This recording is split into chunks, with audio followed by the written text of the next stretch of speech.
The rain fell in relentless sheets, turning the streets of New York City into a glistening maze of reflections and shadows. Neon lights flickered weakly through the downpour, casting an eerie glow over the slick pavement. It was one of those nights where the city seemed to hold its breath, as if aware that something significant was about to unfold. Tom shivered beneath the thin, tattered blanket he had scavenged from a dumpster earlier that week. At just 12 years old, he had already learned to navigate the harsh realities of life on the streets. His small frame was hunched against the cold, his sneakers soaked through, and his dark hair plastered to his forehead. He sat on the corner of 5th Avenue and 42nd Street, a spot he had claimed as his own for the past few months. It was close enough to the bustling heart of the city to attract passers-by, but far enough from the more dangerous alleys where trouble lurked. Tonight, however, Tom wasn't thinking about his next meal or where he would sleep. His mind was racing, replaying the conversation he had overheard earlier that evening. He had been curled up in his usual spot near the entrance of a high-rise apartment building when a sleek black car pulled up. A woman stepped out, her designer heels clicking sharply against the pavement. She was elegant, with perfectly coiffed hair and a fur coat that screamed wealth. But her voice had been cold, almost venomous, as she spoke to a man in a leather jacket. "Make sure it's done tonight," she had said, her tone leaving no room for argument. "He'll be leaving the office around 9. Cut the brakes. I want it to look like an accident." Tom's heart had pounded in his chest as he listened. He didn't know who the woman was or who she was targeting, but he knew one thing. Someone was going to die if he didn't do something. Now, as the clock ticked closer to 9, Tom's eyes darted nervously up and down the street. He didn't have much time. The man in the leather jacket had left hours ago, and Tom had no doubt he had already carried out the woman's orders. He had to find the car, the man, anyone who might be in danger. Just then, a sleek silver sedan pulled up to the curb a few feet away. The driver, a man in his late 40s with salt and pepper hair and a tailored suit, stepped out. He looked tired, his shoulders slumped as if carrying the weight of the world. Tom recognized him instantly. It was the man from the apartment building, the one the woman had been talking about. Tom's breath caught in his throat. This was his chance. He scrambled to his feet, his heart pounding so loudly he was sure the man could hear it. He ran toward the car, his soaked sneakers slipping on the wet pavement. "Wait!" Tom shouted, his voice barely audible over the rain. "Stop!" The man turned, his brow furrowing in confusion as he saw the bedraggled boy running toward him. "What is it, kid?" he asked, his voice tinged with irritation. "I don't have any cash on me." Tom shook his head frantically, his words tumbling out in a rush. No, it's not that. You can't drive that car. Your wife. She cut the brakes. She's trying to kill you." The man froze, his expression shifting from annoyance to disbelief. "What are you talking about?" he demanded, his voice sharp. "Who are you?" "My name's Tom," the boy said, his chest heaving. "I heard her talking earlier. She paid someone to cut the brakes on your car. Please, you have to believe me." For a moment, the man just stared at him, his face unreadable. Then, without a word, he walked to the front of the car and popped the hood. Tom watched nervously as the man examined the brake lines, his expression growing darker by the second. "You're right," the man said finally, his voice low and grim. "The brake lines have been cut." Tom let out a shaky breath, relief flooding through him. But the man's next words sent a chill down his spine. "Who are you, kid?" the man asked, his eyes narrowing. "And why did you save me?" Tom hesitated, unsure how much to reveal. I live around here," he said quietly. "I heard your wife talking to someone earlier. I didn't want anyone to get hurt." The man studied him for a long moment, his gaze piercing. Then, to Tom's surprise, he nodded. "All right," he said.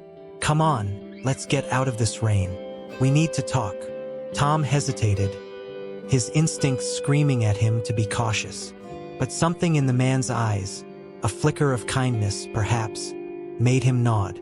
He followed the man to a nearby cafe, the warmth of the interior a stark contrast to the cold, wet streets outside. As they sat down at a corner table, the man extended his hand. "I'm John," he said, "and I owe you my life." Tom shook his hand, his small fingers dwarfed by John's firm grip. "I'm Tom," he repeated, his voice barely above a whisper. John leaned back in his chair, his expression thoughtful. "Tell me everything," he said. "Start from the beginning." And so, as the rain continued to fall outside, Tom began to recount what he had overheard, unaware that this chance encounter would change both of their lives forever. The cafe was a small, cozy place tucked away from the bustling streets of New York. The warm glow of the overhead lights and the faint aroma of freshly brewed coffee created a stark contrast to the storm raging outside.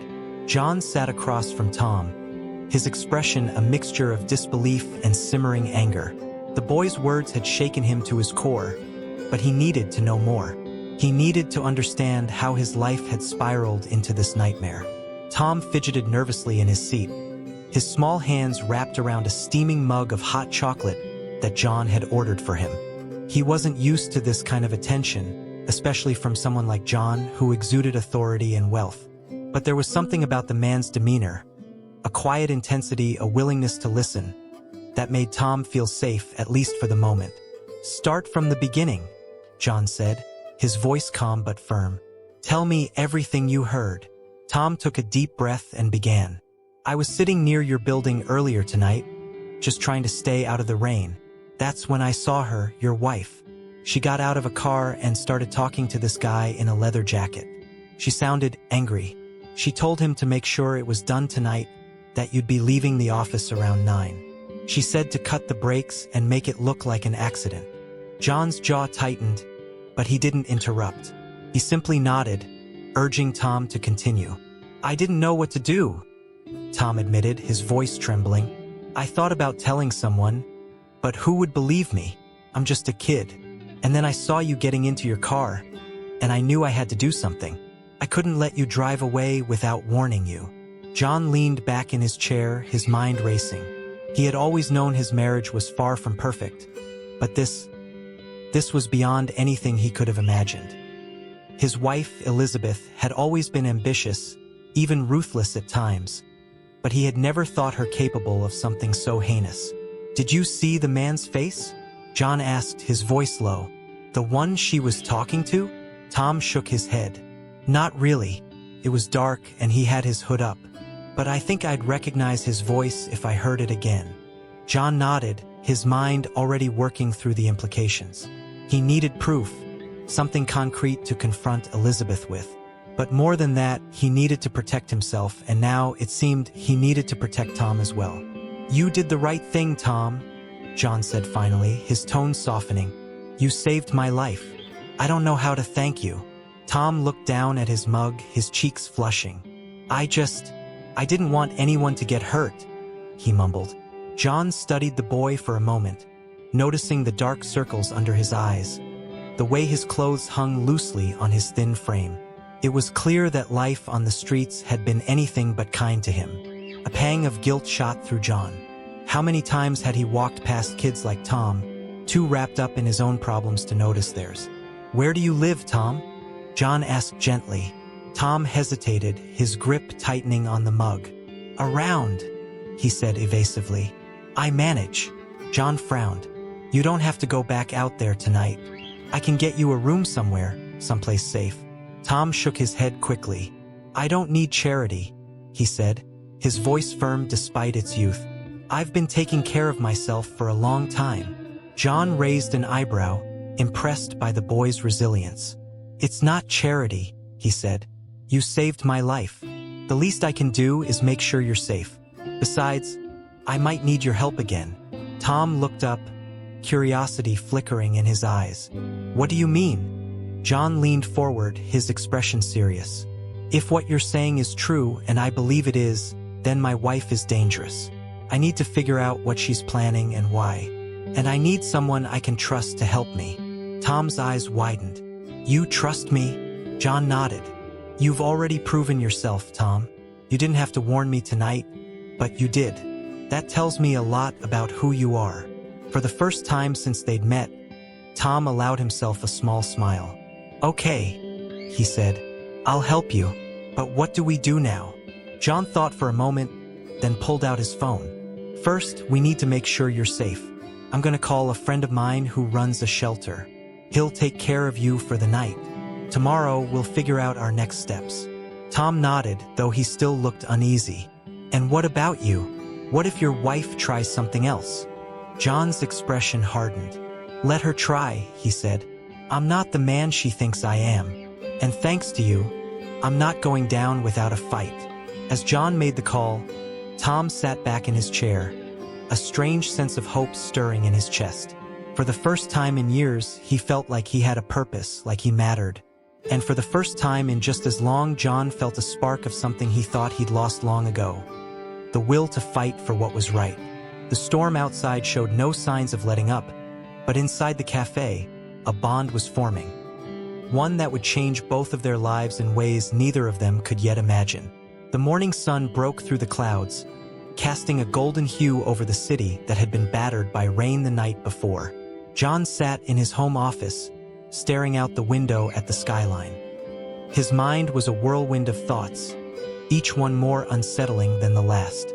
The events of the previous night had shaken him to his core, but they had also given him a renewed sense of purpose. He had a plan, and it started with Tom. The boy had spent the night at a shelter run by John's friend, Mark, a kind-hearted man who had dedicated his life to helping those in need. John had called early that morning to check on Tom, and Mark assured him the boy was safe and well-rested. Now, John needed to see him again, not just to thank him, but to offer him something more. John arrived at the shelter just before noon. The building was modest but clean, with a welcoming atmosphere that stood in stark contrast to the cold, unforgiving streets outside. Mark greeted him at the door, his face lighting up with a warm smile. "John, it's good to see you," Mark said, clasping his hand. "Tom's in the dining area. He's been asking about you." John nodded, his heart swelling with a mix of gratitude and determination. "Thanks, Mark. I owe you one." "You don't owe me anything," Mark replied. "Just take care of that kid. He's been through a lot." John found Tom sitting at a table, picking at a plate of scrambled eggs and toast. The boy looked up as John approached, his eyes widening with a mixture of relief and apprehension. "Hey, Tom," John said, pulling up a chair. "How are you holding up?" Tom shrugged, his gaze dropping to his plate. "I'm okay," he mumbled. "Thanks for, getting me a place to stay." John smiled softly. "You don't have to thank me. You saved my life, remember? The least I can do is make sure you're safe." Tom nodded but didn't say anything. John could see the walls the boy had built around himself, the defenses he had erected to survive on the streets. It broke his heart, but it also strengthened his resolve. "Listen, Tom," John began, leaning forward. "I've been thinking. You've got a good heart and you're smarter than most people I know. You shouldn't be out there on the streets. You deserve better." Tom looked up, his brow furrowed. "What are you saying?" John took a deep breath. "I'm saying I want to help you, not just for a night or two, but for good. I want to give you a home, a chance to go to school, to have a future. If you'll let me." Tom's eyes widened in disbelief.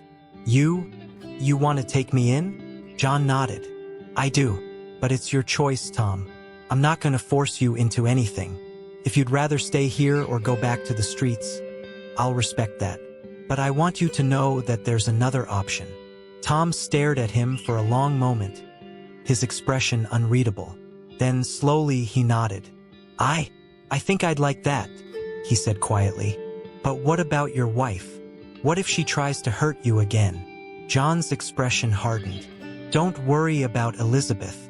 I've already taken steps to protect myself. I've hired a private investigator to look into her activities, and I've filed for divorce. She won't get away with what she's done." Tom nodded, though he still looked uneasy. "What if she comes after me?" "She won't," John said firmly. "I won't let her. You'll be safe with me, Tom. I promise." The boy hesitated for a moment longer, then nodded again. "Okay," he said. "I'll come with you." John felt a surge of relief and gratitude. "Thank you, Tom," he said, You won't regret this." Over the next few weeks, John and Tom settled into a new routine. John's spacious penthouse, once cold and impersonal, began to feel like a home. He enrolled Tom in a nearby school, bought him new clothes, and even set up a room for him filled with books, toys, and everything a 12-year-old boy could want. At first, Tom was hesitant, unsure of how to navigate this new world of stability and comfort. But slowly, he began to open up. He told John about his parents, who had died in a car accident when he was just 6 years old. He spoke of the foster homes he had bounced between, the abuse he had endured, and the night he had finally run away, choosing the streets over another day of suffering. John listened, his heart breaking with every word. He shared his own story too, how he had built his fortune from the ground up, how he had married Elizabeth thinking she was the love of his life, only to realize too late that she was more interested in his money than in him. As the days turned into weeks, a bond began to form between them. A bond built on trust, mutual respect, and a shared understanding of loss. John found himself looking forward to coming home each day, to seeing Tom's face light up as he talked about his classes or the new friends he was making. But even as they settled into their new lives, the shadow of Elizabeth loomed large. John's private investigator had uncovered disturbing evidence of her involvement in illegal activities, including embezzlement and fraud. John knew it was only a matter of time before she made her next move. One evening, as they sat together in the living room, Tom turned to John with a serious expression. "What happens if she tries to hurt us again?" he asked. John placed a hand on the boy's shoulder. "We'll face it together," he said. "No matter what happens, we're a team now, and teams stick together." Tom nodded, a small smile tugging at the corners of his mouth. For the first time in years, he felt like he belonged somewhere. And for the first time in just as long, John felt like he had found something worth fighting for. As the sun set over the city, casting a warm glow through the windows, John and Tom sat side by side, ready to face whatever challenges lay ahead. Together, they were stronger than they had ever been alone. And together, they would build a future filled with hope, love, and the promise of a new beginning. The months that followed were a whirlwind of change, growth, and healing. John and Tom had become an inseparable team, their bond deepening with each passing day.